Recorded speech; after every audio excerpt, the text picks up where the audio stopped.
to the game show. Sorry. After the show, where we ask, does history have replay value? Adam would like to fill us. Adam, would you like to fill us in on what this question details? God, that's got to be the worst intro in a long time.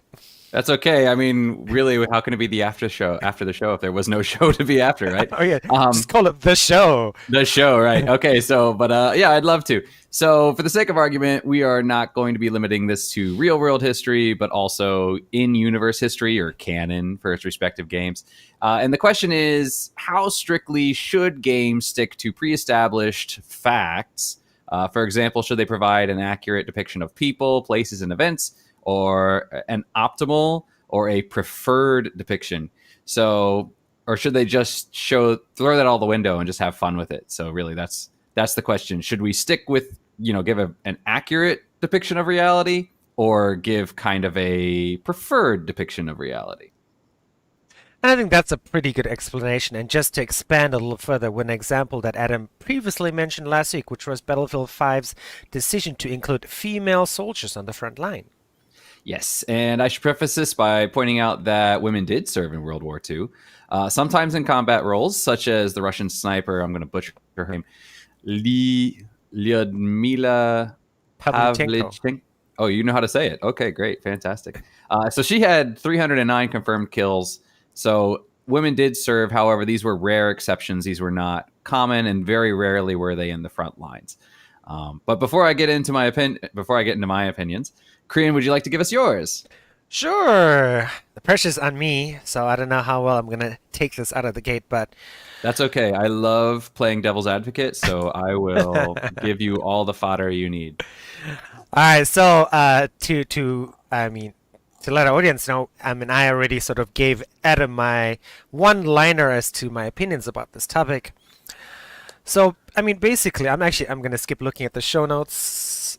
So I mean, when it came to historical inclusivity, be it in TV shows, be it in movies, if you guys watched our show, if you've probably gotten to know the kind of person that I am, I'm not a huge story person. I do enjoy story, but like even in Cyberpunk, if you watched last night's stream, I was playing and I did some story and I'm just like, okay, God, this is so boring. I hit the F key to skip the story, F F F F F, and even on Sundays when I play Ghost Recon Breakpoint with my brothers and my character's talking and we're talking to somebody in some facility that we just snuck into, and she's like blah blah blah blah blah blah blah blah blah blah. I'm like, oh God, please shut up. It's just I don't like it. But that being said, I know story is important for a lot of people. As to historical accuracy in story, it doesn't really bother me that much. It doesn't bother me at all, actually. Like Adam gave the example of uh, Assassin's Creed Odyssey, which was the before Valhalla, which is what Adam's playing. If you haven't watched him play that, and that game, he gave an example of school in Greece, and at that time there were no women in school. And oh, who I'm wrote? responding. Huh? That was me. Oh, okay. I was like, restreamed at IO. Ha ha ha ha ha. Oh, okay. Yeah, but this is the picture I found. I mean, this is the depiction of Medusa, and I mean, if you've seen stuff in the Vatican archives, that's all the stuff that the Vatican has online. They have a lot of Greek stuff, and they have a depiction of Medusa as well, which is totally not like this. And generally, the historical image of Medusa from way back in the day, stone stuff, old stuff, is not like Medusa with this warrior with snakes on her head and two swords and looking so cool. Uh, that is just not the way Medusa looks. But I mean, I having played Odyssey, this fight was super fun, and to me, I mean, that's Ben said, "Yeah, yeah, I skip all the dialogue." Yeah, that's why I was laughing. uh, yeah. So I mean, my underlying thing is being a brown person, not having very limited time to game is fun is the most important thing to me. Being able to represent myself is being the most important thing to me. I have a second picture in that regard, which is Baldur's Gate 3's character creator, and this, as you can see, has a huge palette for skin colors. I mean, when I found this picture just a few minutes ago, I was like, wow. I mean, I thought Cyberpunk 2077 was cool in terms of skin color, but I mean, this has got to, I mean, it goes all the way down to the greens. You can be a green little demon thingy. I forgot what the official Baldur's Gate name was. Tiefling. Ah, good memory. Yeah, so that is it for me. Yeah, Yep, I'm pretty sure that's a tiefling there. I'm pretty sure you're right. The name does ring a bell. Yeah, they're like half. I don't know what they're called. They have like ancestry with demons or something like that. I don't know. No, yeah, I think you're definitely right. Gameplay is. I mean, that's why it's called a game, right? It's supposed to have gameplay. I just, for me, for something like Assassin's Creed, if you're going through and you're fighting Medusa, I mean, obviously all historical accuracy has been thrown out the window. So, it's not an issue. But I do wonder in certain cases, for example, like Battlefront or to a lesser extent, Star Wars. So I'll talk about that for a bit. So in Star Wars Battlefront, originally in Star Wars, the Empire was this, they're evil space Nazis, right? They're bigoted. They don't allow any kind of aliens among their ranks with very special exceptions such as Thrawn or something like that. But, they're very human centric. They don't like outsiders. They're very regimented and that sort of thing. And one of the things about the Empire was that they don't use women for stormtroopers. I mean, obviously you had to have women in the Empire, but they weren't serving as soldiers. Now, when Battlefront came out, it allowed for the creation of male or female stormtroopers, which really the difference was basically just height and slight variations to their armor. But other than that, you really couldn't see a big difference because, I mean, that's the point. They're supposed to all look the same. But in a way, does that detract from, for example, sometimes people talk about if you're doing a movie, right, you're never supposed to depict a Nazi individual as sympathetic. You're not supposed to do that. We don't want people sympathizing with them. We don't want people looking at them in a way that, yes, star wokeness. But you don't want them being depicted in a way that's sympathetic, right? They're the bad guys. They're supposed to be the bad guys. They're this evil thing. Let's leave it at that. So when you do kind of soften it, when you do say, okay, they are more inclusive, does that kind of soften them and kind of detract from this message of how bad they are? It's like, oh, they're not that bad. They are kind of inclusive. You know what I mean? So in a way, does it kind of detract from the message there of what the Empire is by allowing that? I mean, what do you think? Maybe you think differently. I mean, I don't think it detracts from the message, and I think is going back to what I said earlier. Is, I mean, regardless, as bad as it sounds, regardless of game canon. Oh, Jojo Rabbit was really innovative. Yes. Yeah, yes, that's yes. one thing. A lot of people were saying that in Jojo Rabbit, the guy who helped him out, the kind of the leader guy, people didn't like him because they said he's too sympathetic. He was a good Nazi. And a lot of people were saying, like, there's no such thing as a good Nazi. You shouldn't depict that in film because it does make them seem sympathetic and more human. And then if you do that, you can relate to them. And if you can relate to them, then it makes it easier for people to kind of fall into, well, why did they feel the way they did? And then people kind of fall into it. You know what I mean? Yes, yes, yes. Yeah. And I agree with that. I mean, God, I'm on both sides. Like, I think everyone should be represented in every game, regardless of your sexuality, your gender, regardless of historical accuracy or game canon. Just period. But I don't think bad things like Nazis and Battlefront 2 is totally different. I think. I mean, it's like apple and oranges. Humanizing a villain. Which, to be honest, I'm a little bit guilty of that because when Battlefront 2 came out and they said you were going to play from the Empire's point of view, I was really excited. I actually wanted to play as the Empire because I actually do enjoy seeing what the other side thinks, because it's one of those things where it's like, how do you get to the point where this seems like a good option? Did you ever play Republic Commando? Not the full game. I played it like at friends' houses and stuff, but only like Oh, that to me parts of was it. like, they were working for Republic Commando. Was that the Empire or the Republic? Or when, I don't even know when that timeline was. If it was the Republic, that should have been Clone Wars, right? Ah, I was looked at those guys and I'm like, oh, they must, because they look like, the Stormtrooper helmet and stuff. I thought, oh, they were bad guys, but the game was done in such a good way. I'm like, oh, you guys are awesome. Yeah, no, exactly. It's one of those things where it's like, well, how did they get this point? I mean, that was um, Killzone. Killzone always had you playing as the Vectans. So in Killzone, you have the Vectans, which are your pretty much standard humans, and then you have the Helghast, which are humans that lived on this really terrible planet that's toxic, and that's why they have to wear the face masks because they have all sorts of breathing issues and such like that because they've been living in this toxic environment for so long. But then in Killzone Shadowfall, you actually play as a Helghast individual who is kind of, I mean, at that point in the series, Helghast has been basically destroyed, and now they're basically refugees, and the Vectans kind of took them in, and some of the Helghast were kind of like, all right, fine, and some of the Helghast were like, no, this is an insult that we're being taken in by our enemies as refugees.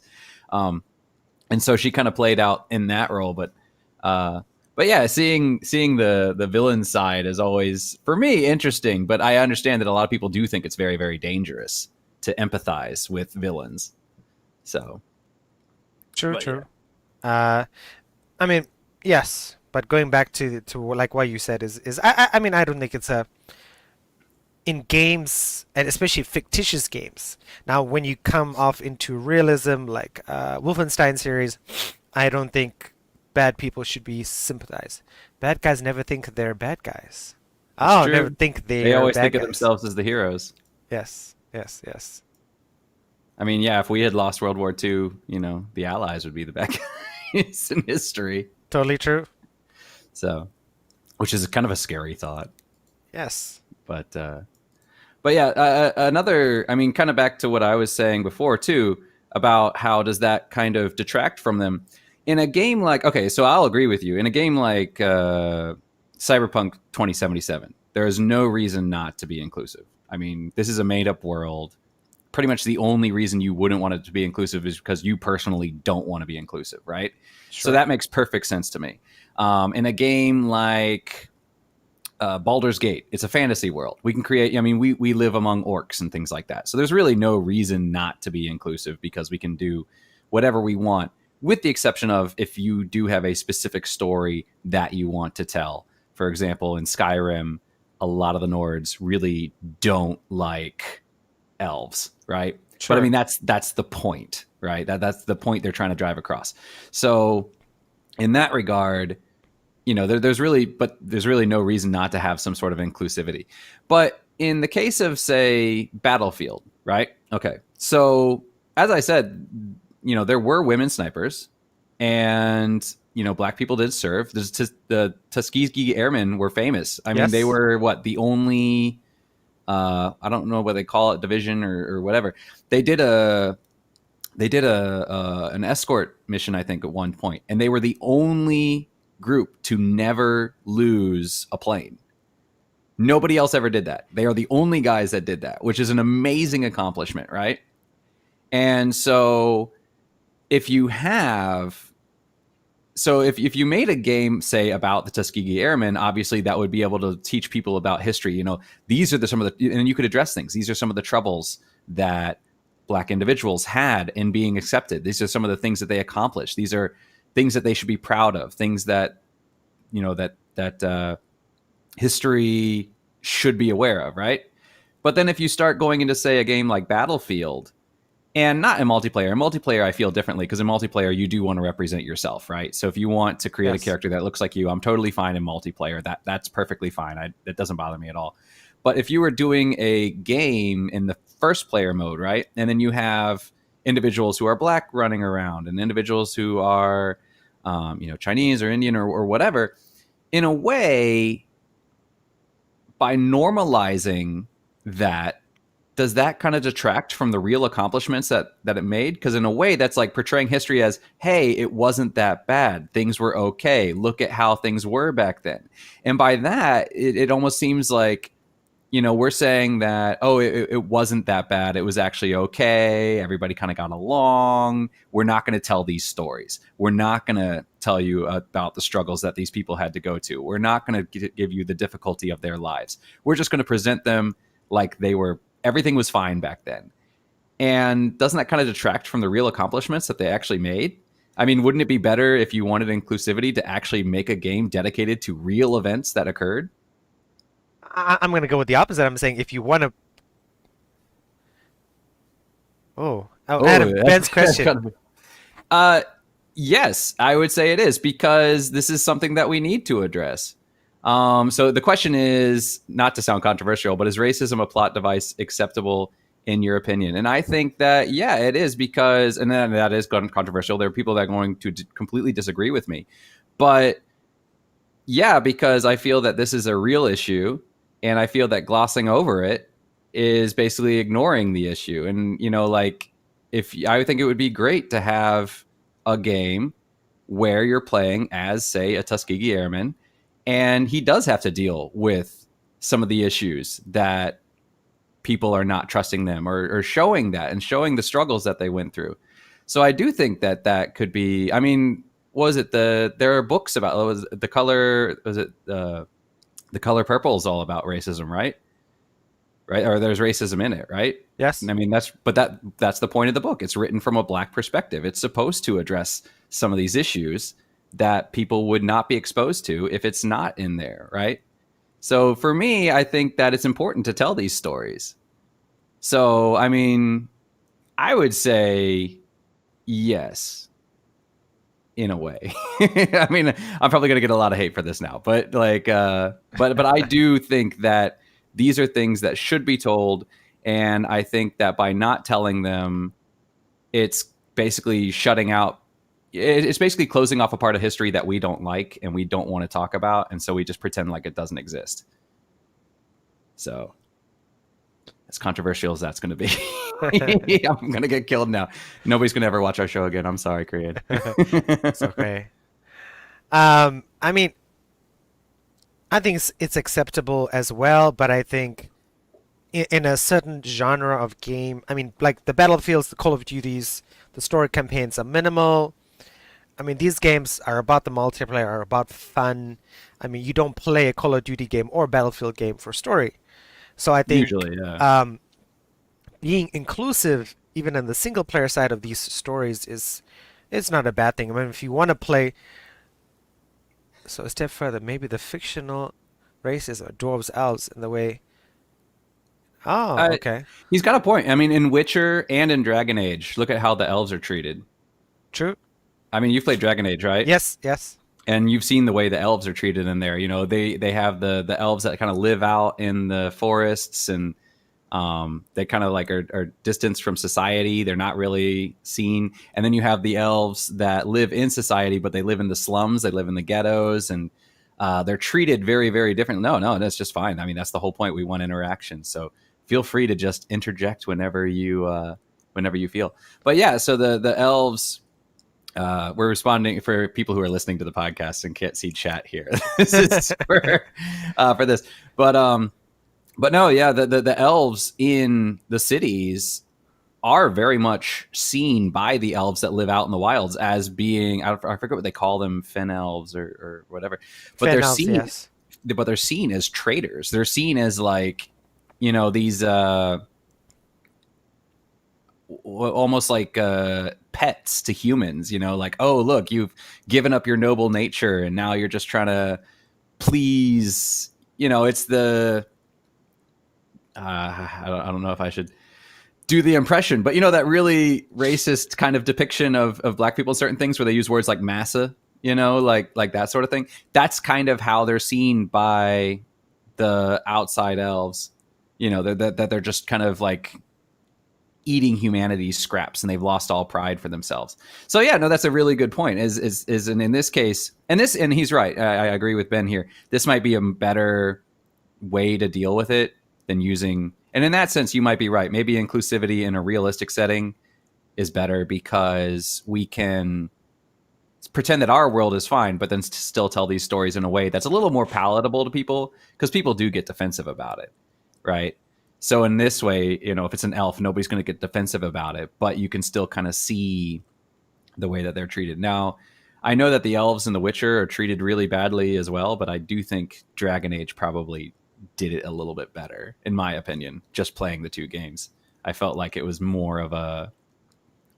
Because, I mean, you have the elves in The Witcher, but at the same time, Geralt himself is kind of an outcast because he's a mutant. Yes. But at the same time, everybody kind of accepts him. It's a really weird dynamic. But I felt like in Dragon Age, it was really a strong line, like, you elves stick to this part of town. You can't come in. So, but yeah, no, I do agree with that. That's actually a really good point that I hadn't even considered. But No, I was gonna say it before, like just the opposite of what you said. I think if you want to play a game about, um, if you want to play a game about realism, is just make a game about realism, right? Don't.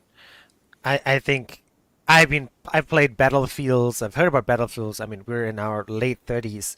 I mean, I've heard about Battlefields since I was in high school.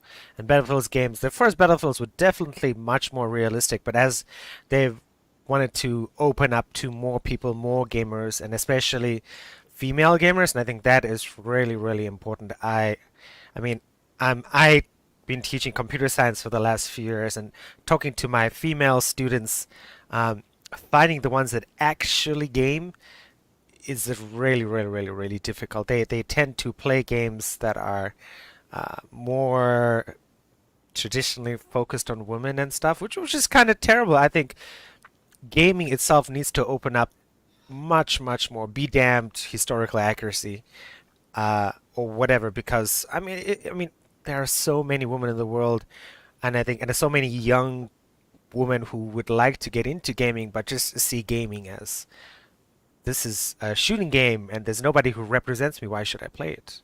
no, that's definitely true. It's kind of a boys' club in a lot of ways. But here's a question too: would you say the same thing about other forms of art, like painting, or to an extent maybe photography or books? Would you say the same thing, that you would think that people should forego this historical accuracy, and more like if you're writing a book, you should go for... And this might be part of where our descriptions are a little bit better, but are a little bit where they differ, because like for you, the story's not as important. It's about gameplay, right? I'm a huge RPG guy. For me, I listen to all the dialogue, and the story is super, super important. So that might be part of why, for me, this is something that's really important, because it's part of the story, and it embellishes the story. And for you, it's... the story is not as important. What's more important is the gameplay. And so as the gameplay, inclusivity, you know, like for me, I don't mind it if it's in multiplayer, because there is no story there, right? Sure. So maybe that's part of where our opinions differ there. But do you think that this should be across all arts, or do you think video games are kind of have different, not rules, but different... it should be treated differently from other forms of art, because it is interactive and because it is engaging in a way that a book is not, or a movie is not? I mean, I think video games have the ability to move forward faster, because they are an interactive medium. There is a space for changes to be made. Books and art and stuff is harder, but I think everything should be pushing to be more inclusive, to include storylines, as much as it might make some people uncomfortable, you know, with more female protagonists. And going back to Star Wars as well, I know a lot of hardcore Star Wars fans, some I've met in Taiwan, unfortunately, were like, man, they hated the last Star Wars films.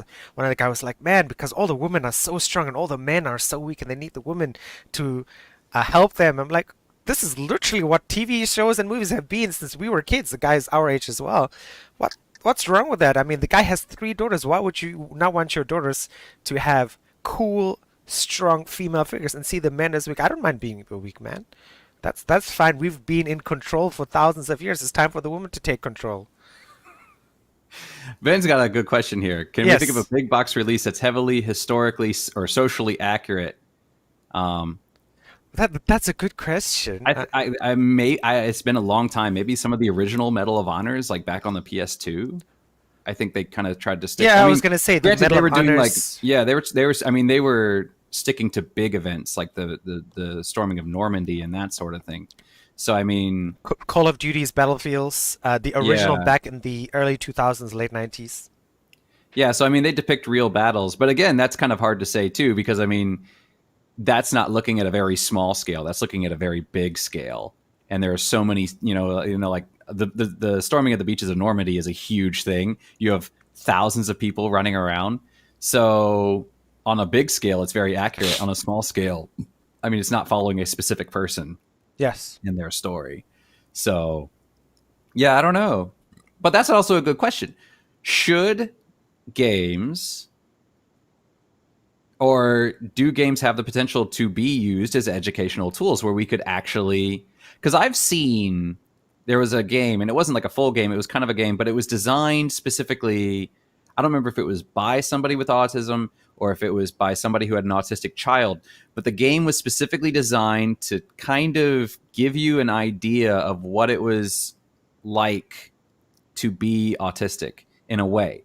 So for example, the game would, if you're walking around and you're alone and there's nobody really close to you, then everything's kind of calming. But then if you get too close to a group of people, the sound ramps up really drastically. Wow. And if you get too close, it starts getting really kind of like muddled and really kind of irritating. So you want to avoid crowds. And it would just kind of show, and the whole point was to make you uncomfortable in certain situations. So like you wouldn't want to go close to groups of people because the sound would be really noisy and disruptive. And then they would have things like colors and like colors would become too glaring. Like if there were certain colors or something or certain lights or whatever, it would just become, the screen would just become muddled. And so the point was to make you uncomfortable in this. And I mean, obviously you could never fully experience what it's like to be autistic, but it was designed to kind of give you an idea of the discomfort that they feel in certain situations. And should games or can games be used in an educational purpose such as this to help you kind of relate to other people? Could a game be used in a way, and maybe not a game like Battlefield, but certain walking simulators, right? Like for instance, you did Gone Home, and then the whole thing is she's kind of discovering like how she fell out with her family and that sort of thing. You know, could they be used in that sort of thing where you're going through certain historical events and then learning them in a historical thing? And that for me is kind of the thing with Assassin's Creed. Assassin's Creed is clearly fantasy. They have gods and that sort of thing. They have magic and whatnot. So in that sense, yeah, sure. You know, you have inclusivity. It's fine. You know, like for instance, in Valhalla, in your village, you have one woman who's a Mongolian and or Chinese. I think she's Mongolian. And you have people from, you know, you have this little kid from maybe Egypt or Africa. I'm not really sure, but you know, he's from the African continent. So you have this wide variety of people living in your village in the main game. And, you know, that's fine. It's all fictional, whatever. But then in the Odyssey, when they had the, what was it called? Museum mode? Was it Historical called? mode. The historical mode, where it's specifically supposed to be teaching you about history. And then they go and they depict this thing. And then they specifically go out of their way and they say, this is not how it actually was, but we think this is better. Isn't that kind of detrimental to education when you're telling people like, we're depicting, you know, like this isn't the way history was, but we're going to depict it this way because we like it more. I don't think that's detrimental to education. I mean, I've tried the Odyssey historical mode. You still get to go around. You get to see the Parthenon. You get to see other historical stuff in Greece at that time. And I think that's overall, if 10 things or 20 things are not historic, like, it's not a big thing. I mean, you get to appreciate the weather, the scenery, the historical structures of Greece and how cities were made up at that time. And I think if the overall experience is good, it's good. And I mean, the disclaimer screens on every at Assassin's Creed game says this game is based on events of historical nature, but they are not 100% completely accurate. I don't exactly remember the wording, but that's that. I mean, if I was going through this with my kid, I'm say, hey, it's COVID-19 now. We're probably not going to travel anytime in the future, but do you want to have a look at Greece together? I'd love to. I mean, even beyond COVID. Yeah, it was Oh no, Adam's frozen. Oh no, no, no. Hello? Oh, so we've lost Adam for a bit. That's not good. Uh, oh, and it's very weird because he's frozen in two ways. I gotta open up my line. Oh, you're back, you're back, you're back. Hello? Hello. All right, I'm reconnected now. Okay, great. Oh, you're much because actually you were super out of sync when we started the show. So I was like, oh, this is gonna happen at some point. Oh well. But no, Ben brings up a good thing here. The history is written by the victorious, and that's definitely true. I mean, how much of our history is actually true to begin with, right? True. Yeah.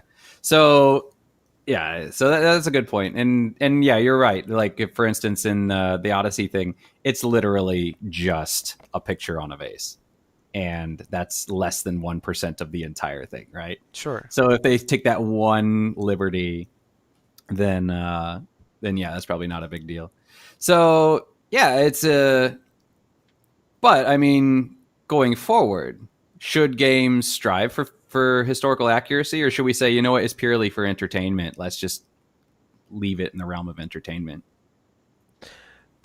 I mean, you know my opinion. My opinion is, I don't even say I'd say you can do historical things of a nature, like a lot of games. There are parts of it that are historical, but you don't need to be 100% accurate or even 80% accurate.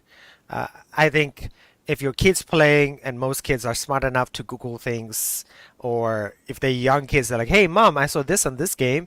Is this right? And mom or dad can say yes or no, or they can Google it themselves. I think and I mean, that breeds interaction, which is what we need in today's society anyway. Mm. Yeah, I agree with that, but at the same time, I would almost say that for me, I would rather see more historical accuracy, but see more variety or more stories being told. Entertainment is a word for a reason. There's a room for both as long as it's not trampling on either. No, that's definitely true. Magic School Bus, right? It can be entertaining and educational. Um, but for me, I would like to see more inclusivity, but not necessarily in a inclusivity for the sake of inclusivity situation. I would rather see it like, let's actually tell the story of these other people that are being ignored. That's what I would rather see. Yeah, so I'd rather see a game where it's like, let's play as I can't pronounce her name. What's her name again? Oh, the Russian lady. The Russian lady. My notes are not open to that page. It Mine is are. Ludmila Pavlitenko. Man, your Russian's way better than mine. No. Well, I that's have it is, to yeah. call weird people as part of the architecture job all the time, so Oh, okay. have to get used to names. But yeah, I'd want to see her story. That's interesting to me, right? And then I think that somebody playing that, like, for example, if somebody's playing that and it's like, this is a real person, I think people will be like, what? That's actually kind of interesting. And then they'd be more likely to go up and look up real history and, look into it more, as opposed to, let's just play a Battlefield game. Let's throw a random female sniper into it. And people are like, there weren't female snipers in World War II. This isn't a true thing. And then they just ignore the fact that there actually were female snipers. You know what I mean? I would rather like follow the story of a real one. Now in a game like Wolfenstein, I don't mind because Wolfenstein's an alternative universe and, everything's different anyway. But yeah, for me, it's kind of like, and that's what I meant when I said, like, does it detract from what these people actually went through? Because if you say, put in a Battlefield game and there's just a female sniper and she's just a random person, and people are kind of like, oh, that's not accurate. And then they just ignore the real history. It's like they ignore the real history because they say that's not an accurate thing. And then they don't learn about these real women that actually did serve. Whereas if you made a game about somebody like this, then they're like, wait, what? This is real? No way, right? Because as soon as they go online and they're like, this is fake, and then somebody's like, no, this is a real person. Look up your history. And they're like, what? And then they look it up, right? And so does that actually, in a way, lead to more inclusivity because now people kind of have a better idea of how it actually was back in that time, as opposed to this kind of fictional depiction in a way. That's kind of my point here. So I would like to see a game as her, as the Tuskegee Airmen, as, I mean, there were the Indians played a huge role in World War II, right? Yes. Yeah. Yes. So, I mean, I would love to see a game where you're playing as Indian forces in World War II, right? So, yeah, that's kind of my opinion on it. And yeah, no, it doesn't have to be 100% accurate, you know, because it is a story, and if sometimes history is slow and kind of boring. But I would like to see more. If you're going to go for realism, I would like to see people go for actual realism as opposed to let's just tack this on over here, you know, and then just call it a day and say it's fine. I mean, the other kind of example I have here is you know, and for me too, there's a difference between a game that doesn't explicitly say that it takes place in a certain setting or a certain time and a game that does. So if you're saying like this is a World War II game and you're playing as like the say the movie Inglourious Bastards, right? Yes. If you were doing something like that and you're following this ragtag group of people that they've thrown together, you know, there's a white guy, there's a Japanese guy, there's a black guy, there's a, you know, Southeast Asian guy, you know, and then they're this ragtag group walking through, you know, Europe on some clandestine mission. You know, it's not, you know, but it's Europe. It's not like a specific battle. It's not a specific town. It's not something that you could theoretically look up. For me, that's fine, right? But then if you're going to say like this is the battle of blah blah blah, and then you include, you know, these people in it, and then it's kind of like, well, now I could go and verify whether this is accurate or not. And I think for me, the example I give is, say, 2 movies by Disney, The Princess and the Frog and Pocahontas, right? I'd have zero problem with The Princess and the Frog. Sure, there's magic and all that, whatever, but I have zero problem with it. It's in New Orleans. There were obviously, you know, a mixture of people there. The characters are fictional. It's kind of vague as to when it happened and all that. It's in no way supposed to depict a historical event. Pocahontas, on the other hand, is problematic because children watch that and then they think they know the story of Pocahontas, and it is completely off. It is in no way representative of history, but because children are absorbing it at a young age, this is something they internalize, right?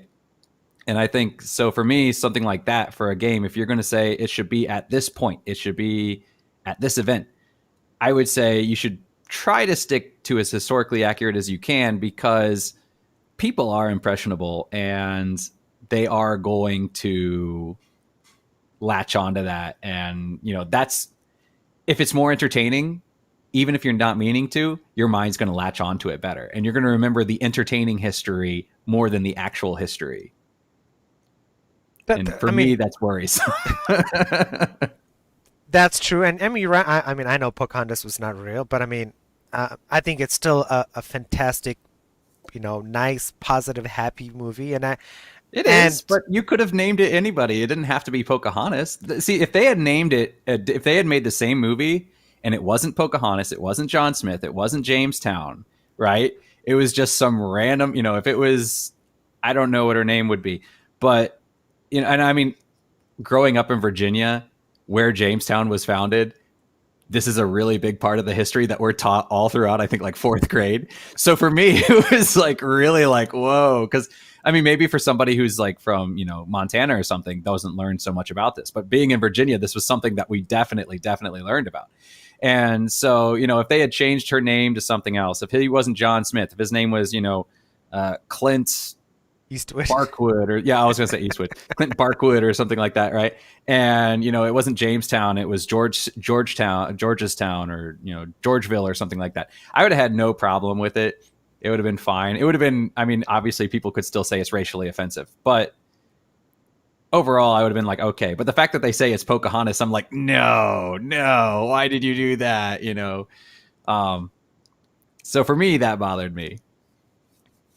I mean, you have that connection to it. I mean, me, I mean, as a non-American, uh, I'm still in the boat of, you know, I think as time, and we're 2021 right now, things don't need to be historically accurate. I mean, kids now growing up, I think they have less of a connection. And when we grew up in the 80s, we still had grandparents who were alive in World War One or World War Two, and I mean that is. But I mean now in 2021, you if you were a kid growing up, World War One or World War Two, you probably learn about it, but you have no way to really connect with it. And I think in that sense, it's more important to have a good sense of self and a good, you know, be filled with these positive images that I'm sure you're right, you will be impressed. You probably will learn the wrong things from Pocahontas or even certain video games, but that is something that can still be changed in the future. And I think it's yeah, you can change it later. See, for me, I'm kind of in the opposite camp. Like, for example, the exact same thing you were talking about. I mean, my grandparents served in World War II. They're not around anymore. I was alive. The Berlin Wall fell the year I went to kindergarten. I don't remember it all that well, but it was, but it was a thing. But this is one thing that I was really kind of considering too was when, so 9/11 was my senior year of high school, right? And so that had a huge impact on America when that happened. And I knew a lot of guys who joined the military because of it. And I know people that died, subsequently as a result of that. But anyway, I remember when I was in university, every year they would do every year they would kind of do a memorial or something like that, because these were the university students. Like, these were the people, they were in university when 9/11 happened. And I remember, I guess it was either my senior year or maybe the year after, they decided that they were going to stop doing the memorial because none of the students at that time were around when 9/11 occurred, right? So it wasn't a factor of it wasn't a part of their college experience. So they felt that they would stop with the memorials. But now, if you look at 9/11, it's a meme, right? Jet fuel can't melt steel beams, right? And so for me, that's what happens when you don't take history seriously. It becomes a joke. And so for me, that's why, maybe there aren't people still around from World War II, but that's why right now, I mean, look at how many people are calling for war. Look at how many people are like, yeah, let's go and fight the Chinese. Whoa, America. Because they don't have a sense of how tragic it is. They don't have a sense of how horrible it was. It does. Well, I mean, Ben and I went to high school together, so I mean, we know the same people that went into the army. We're very, we both know these people, but like now, a lot you see, like for instance, the people storming Capitol, the Capitol in America. America has been in such a state of peace for so long that it's effectively getting bored with itself, and that's part of the reason why we don't have that. We need to be togetherness that, like World War II or World War I brought the country together. And we don't have anything like that. I mean, the country kind of came together right after 9/11, right? But then it kind of divided itself afterwards with all the, fighting in Afghanistan and all that. But I kind of worry about, people, if we treat history as entertainment and don't take it seriously, will people see this as a fun thing, an entertaining thing, a great thing, and they want to go back and do that? So yeah. So I mean, that's kind of my concern. That's kind of my worry. And I mean, we're getting a little bit off the topic of inclusivity here, but that's kind of my thing. Is I think that in a way, history should be depicted as history was, so that we can understand the mistakes that we made and be forced to address them and remember them, and we can move forward with games like Cyberpunk 2077, where we have an ideal future. This is what we want to achieve, right? This is so I mean, that's kind of my perspective on it. Okay. Okay. Yeah. Ah, But that, yeah, I mean, I have a note here too. I'm not opposed to fudging history a little bit. Um, but I don't think a game should be portrayed as historically accurate, like Assassin's Creed, where they say some of these events are historically not accurate, but they occurred. You know, Vikings did invade England. That happened. But any characters or any specific events in this game are not historically accurate. So I mean, if they have a disclaimer on there, I'm not going to mind it. That's not going to bother I me. mean, don't they have the disclaimer on Valhalla? Um, You didn't see it? Because I mean, that thing's been there since might the have had it. very first Assassin's Creed. Well, Assassin's Creed doesn't bother me specifically. Anyway, I mean, they have like, I mean, it's very clearly they have Juno, who's a god who comes down and does magic, and I mean, you have the Animus, and so Assassin's Creed specifically doesn't really bother me anyway. But I'm trying to remember if they have it. They probably do. I know they have warnings for epilepsy. Yes, but, yes, yes. but It's usually the before you load into the main screen of the game, they have this little disclaimer that says, this game is based on history events, but some things have been done to something inclusivity and something like that. oh, I don't know. Yeah, I haven't noticed that. They might have done that. They might have moved it to when you start a new game, it pops up at the beginning of that, and so it doesn't pop up every time you play. That's Could definitely a be. possibility. And maybe it is there, and I just haven't noticed it because I do try to click through. You know, the PS5 is known for its fast loading time, so I do try to skip as many of those opening menus as I possibly can. The one thing that really my biggest issue with Assassin's Creed is the fact that every time I log in, it tries to connect to the website so it can sell me DLC. That's my personal biggest issue with Assassin's Creed. Is not the historical inaccuracy; it's the fact that they're constantly trying to force DLC on me. Um, yeah. I'm definitely. I mean, I try to collect everything, but I'm kind of the opposite there, where I listen to everything of the story and I try to collect all the books. I never read the books. Like the only book I think I've read in Elder Scrolls is the Lusty Argonian Maid. I don't think I read anything else. but but yeah.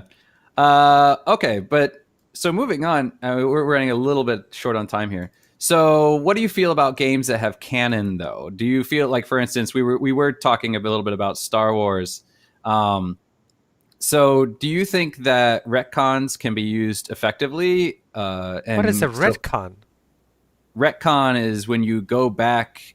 What's it short for? It's a retcon is when you have canon or you have story, and then you go back and you change something that's been pre-established. So, for example, Star Wars in the original trilogy, the Force was this mystical thing. It permeated everything. It was just kind of this mystical energy, right? And Yes. then in the prequels, they go through and they say, "Oh no, it's not a mystical thing. It's these metachlorians in your blood that allow you to control it. So Yes. it's not mystical at all. It's scientific." Yes. That's an example of a retcon where Okay. you Okay. have something Okay. that's pre-established and then you go back and then you or another example that people were talking about was in the original Star Wars, you can be force sensitive, but you can't use the force without training, right? Luke needed training from Obi-Wan, and even then he was pretty basic. He wasn't really doing anything until he got training from Yoda, and then he was starting to do more of the lifting and that sort of thing. In the original, Anakin's supposed to be one of the strongest Force users of all time, but he can't use the Force until he's trained over. Okay, they're retroactive continuity. Ah, okay. Okay, that's what it stands for. And then and then all that. But then when Rey came out, Rey could just use the Force. She had no training. She had no background with it. It's just she knows how to use it. And people were saying that was a retcon because it had been previously established that the Force is something that you might be sensitive to, but you need training to use it. And here's somebody that can just use it. And then another example was in The Last Jedi, where at the very end, a little boy who's like one of the stable boys walks over, reaches his hand out, and a broom is force pulled into his hand. And that little boy had zero training as far as we know. You know, he was just a random kid who just could use the Force without anybody teaching him A, what it was, and B, how to use it. And so that's an example of a retcon. So another example would be in Star Wars, where it had been previously established that the Empire did not use female combatants, and then they go back and yeah, Star Wars is super wavy when it comes to retcons. It's really weird. But then saying that, they don't use female combatants, and then going back and then saying, oh wait, no, they actually did. That would be an example of a retcon. So like in my opinion, like going forward, I would say for the Empire, because it had been established that they shouldn't, or that they didn't, I would say the Empire shouldn't. But the First Order being a new thing moving into the future, absolutely. Let them use female combatants. That's perfectly fine. Right? I would just say because it had been previously established, because once you start retconning, it can kind of snowball, and then it's just kind of like, well, all lore goes out the window. I mean, for me, especially as a person where story is not important, I think as much as some people disagree, I think retconning is okay. Okay. I think society has changed. The gender equality is a canonical way of saying, well, actually. Oh, okay. The Force is this mystical thing. Well, actually, it's midichlorians. Yeah, no. I mean, I think, look, in the number of women being born, or the number of men being born, or schooling and education and identity and things have changed so much in the last 20 years, 30 years. Sexual identification and that kind of stuff. I think things have to be changed to be inclusive. Okay. And I mean, yes, it's just what I think is it's. I mean, I think of an example while you're talking. I'm like, you mentioned Ray, and I'm like, oh, and in one of my schools, there's a girl, probably the only girl I've ever seen that absolutely adores Star Wars to death. She has like a Ray backpack and a Ray T-shirt and that kind of stuff. And I mean, that's cool. Why diminish someone else's enjoyment of something just because it has to follow canon? Oh yeah, no, I have no problem with Ray. My problem was with the fact that they had changed the fact that the Force used to require training, and now it doesn't. Now it's just it's almost like a Harry Potter thing. Like you're born with magic, and then you can use magic, and you don't even know that you can use magic. That's cool. It's accessible.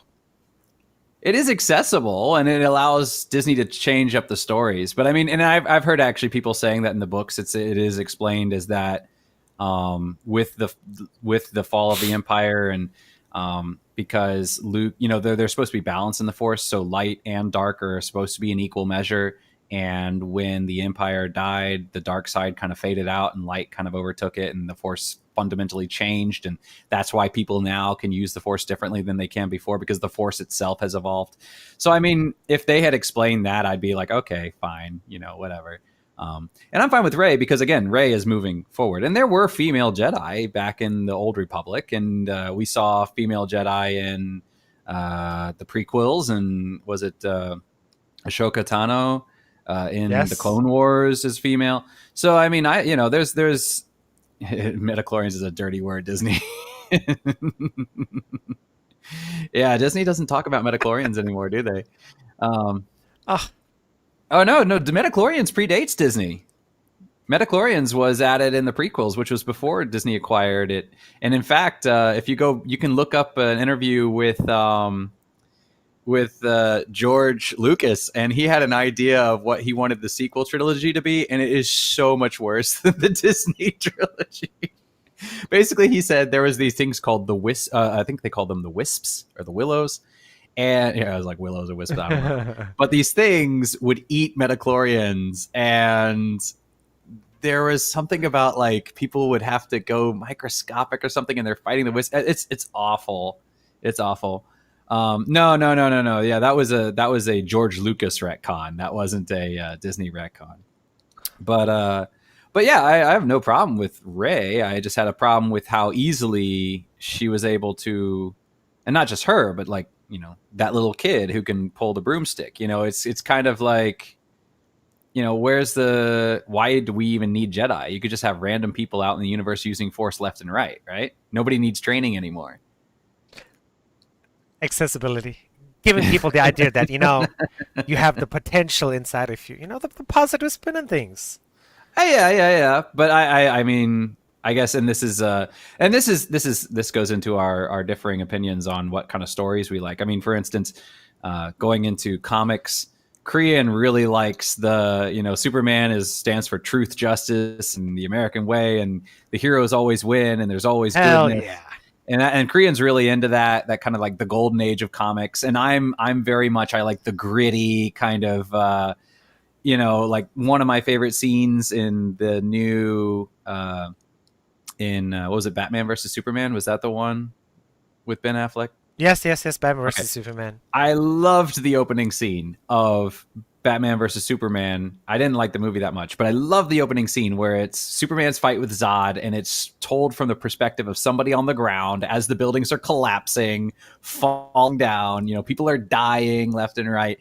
And I liked that. I like the fact that we're looking at it from the perspective of the people who are suffering from collateral damage from Superman, not Superman's perspective of there's this big evil guy who wants the end of the world and I saved the world, right? And I like that little people story thing. So I like that gritty side of it. Korean really doesn't like the gritty side of it. Yes.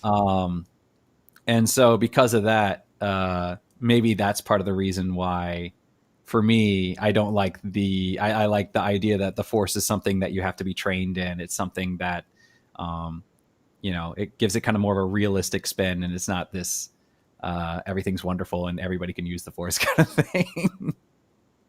So, we got a cat. Oh no. But yeah, I was thinking, Mr. Gray, you're gonna have to interview Ben Johnson at some point. So I'm doing an interview this afternoon or this evening with one of my friends. I've known him for 26 years. And I asked him and he said yes. And then like literally an hour later, I was like, oh my God, Ben's the guy who always interacts with the chat. I should have asked Ben. So, so that'll be the offer's out there. If you want it, Ben, if you want to come on the show for some time, we'd be more than happy to have you. So I'm sorry about not asking you first. I felt really bad about that because I was like, oh, he's the guy who's been following us this whole time. I feel so guilty. I'm sorry. Please forgive me. But I mean, would he know the friend that you're interviewing? Oh yeah. Yeah. He absolutely knows him. Oh, okay. If you're too brash, I don't know. I was thinking I was too brash. I try to portray an equal side of things, but sometimes I worry about my opinions being offensive to some people. Sometimes I think I need to come with a sign that says, this guy will trigger you. Oh no, I don't think you're that bad. I think there are definitely much more worse people on the internet and Twitter and social media. Oh, absolutely. But no, he'll absolutely know this guy because we were in. Yeah, we when I said it's Steve. When I told you Ben was the grenade sniper. Yes. That was from GoldenEye, and we were playing in Steve's basement at the time. So yeah, he will absolutely know this guy. Oh, cool. Yeah, I come from a very small community, though. If you have anybody from my hometown, they absolutely know everybody from my hometown. There's like a 0% chance you don't know who it was. Hey, so when do you want to tell people when you're going to be airing your Steve and Adam chat? So we're gonna aim for we're gonna aim for around 10 p.m. our time, which I believe is 9 a.m. U.S. time. I'm debating though, because my bandwidth isn't super great. So I'm debating whether I should do it live and risk it. I mean, as we saw, we desynced right there, right? So I'm debating whether I should do it live and risk it or just record it and then post it up on YouTube and Facebook after the fact. I mean, you could go live for a little bit, and if your bandwidth's really suffering, then you'll be fine. But like I said, it depends on his upload and your upload as well. And I mean, the easiest way you could do is you could just stream in 720p. All right. Yeah. I need to hear that. Hopefully, I'll be at my desk. All right. Well. Yeah, I'll try to put it up live. I don't know if, and then I'm gonna apologize in advance. One of the things that we're gonna talk about is the fact that he is gaming with a kid, so his son is around a year old. Yeah, so there is the possibility that he might be in and out of the interview. So That's with the kid. totally But fine. I mean, that's we're middle-aged gaming. Middle-aged right, guys have exactly. families. So if that's the case, there might be kind of a downtime of just me kind of rambling until he comes back. Sure, So, why not? I mean, that's but if you listen something to the different. podcast, yeah, Yeah, but if you listen to the podcast, it'll be edited so that you don't have to worry about any of that. So, so yeah. no problem. All right. So yeah, I think this was a really fun discussion. I really enjoyed it. It was cool, Yeah, interesting. I yeah, mean, yeah. I predicted in my mind this is where we would go, and this is where we went. Yeah, no, I was kind of in the same vein. I kind of had an idea. Um, yeah, it's life now. What Yeah, we're life? I'm not sure what he means by that. Uh, but yeah, so yeah, no, and I think that having differing opinions is important. sure, So and that's part of the reason why, like I said, I think games should be made for everyone. I think there should be games made for Korean who wants, let's do and there's definitely a room for that. Let's make let's make a Battlefield game and add in inclusivity, and then for me, let's do a Medal of Honor game that follows a very specific, true path of we take stories from real veterans and reenact those. So I think there's value in both of those things. definitely. I can't disagree with you there. Yeah. Oh, that's life. Okay, yeah. Unfortunately, we don't have kids yet, so. All right, then. Thanks for tuning in today. Thanks for Adam for choosing this interesting topic. Yeah, maybe we should go with something a little less controversial next time, so that way we can kind of make it an easy day and then a happy day, and then something a little deeper. Sure. When is your show? Your next show again? Because you told us the time. You did tell us the day. Today, It's today. today's the only time you could do it, so it's Oh, going to be tonight.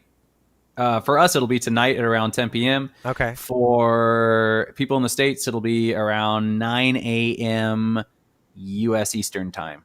Okay. So, Yeah. listeners, please come back in about 12 hours, 11 hours, no, 10 hours, 9 hours, 9 hours. I don't know, my math is bad. Tune in at 10 p.m. Taiwanese time or 10 a.m. Eastern Standard Time. Oh, 9 9 a.m. a.m. Eastern Standard Time. Yeah, they have, what do you call it? Daylight savings? Cool. That weird thing. Yes. Oh, then I will be tuning in as well because I'll probably be editing today's podcast at that time. Oh, fantastic. Yeah. So I'll stop by to have a watch if you are able to stream or not. Either way I is will okay. try. Yeah. Just, yeah, I think you're gonna have to fiddle around with your resolution and audio resolution. You might just need to downscale to save bandwidth. All right.